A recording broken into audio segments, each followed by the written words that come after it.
బంగారం వెండి అమ్మకాలలో తరతరాల నమ్మకానికి నాణ్యతకు పెట్టింది పేరు శ్రీ ధనలక్ష్మి జ్యువెలరీ. శ్రీ దాడిశెట్టి నరసయ్య గారి ఆశయాలే పునాదిగా వారి మనవడు దాడిశెట్టి నరసయ్య సన్ ఆఫ్ విష్ణు చక్రంచే తుడిలో మొట్టమొదటి BAS hall mark mega AC showroom ప్రారంభం. అందమైన చేత అందుబాటు ధరలు అందరూ మెచ్చే అందరికీ నచ్చే ఎన్నో వెరైటీలతో మీకు ఆహ్వానం పలుకుతోంది Shri Dhanalakshmi jewellery, main road Tuni.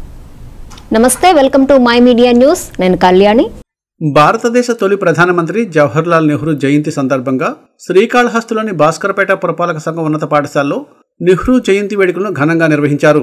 ఈ కార్యక్రమానికి ముఖ్య అతిథిగా Srikalahasti senior civil judge Baby Rani పాల్గొని నెహ్రూ చిత్రపటానికి పూలమాలలు వేసి ఘన నివాళులర్పించారు. ఈ సందర్భంగా జరిగిన సభలో సీనియర్ సివిల్ జడ్జ్ బేబీ రాణి మాట్లాడుతూ నేటి బాలబాలికలే భావి భారత పౌరులని విశ్వసించే విధంగా రాష్ట్ర ప్రభుత్వం విద్యారంగంలో వినూత్నమైన మార్పులకు శ్రీకారం చుట్టిందన్నారు. బాలలకు ప్రేమను, సంరక్షణను, నాణ్యమైన విద్యను ఇవ్వడమే బాలల దినోత్సవం ముఖ్య ఉద్దేశమన్నారు. ఈ సందర్భంగా విద్యార్థులు నిర్వహించిన ఝాన్సీ లక్ష్మీబాయ్, చాచా నెహ్రూ, న్యాయవాది వంటి వేషధారణలు ఎంతగానో ఆకట్టుకున్నాయి. చదువు అనేది ఒక మనిషిని పూర్తి మానవునిగా చేస్తుందంట. ఏం చేస్తుంది? పూర్తి మానవునిగా చేస్తుంది. అదేవిధంగా ఒక చర్చ కనుక నిర్ణయిస్తే, చర్చకు కూర్చుంటే ఆ మానవుణ్ణి, ఆ చర్చ అనేది సంసిద్ధ మానవునిగా చేస్తుంది. ఏం చేస్తుంది? సంసిద్ధ మానవునిగా చేస్తుంది. అదేవిధంగా రాత అనేది ఖచ్చితమైనటువంటి మానవునిగా చేస్తుంది. ఏం చేస్తుంది? చేస్తుంది. కాబట్టి ఒక మనిషికి ఏం కావాలి? ఏం కావాలి మనిషికి?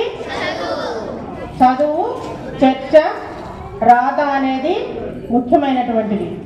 కాబట్టి మనం ఈరోజు ఇక్కడ పాఠశాలలో ఉన్నాం. కాబట్టి దేనికోసం ఉన్నాం ఇక్కడ అందరివి?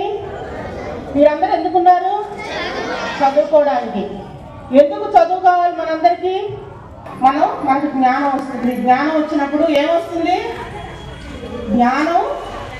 జ్ఞానం ఉంటే మీకు డబ్బులు అదే విధంగా వచ్చేస్తాయి.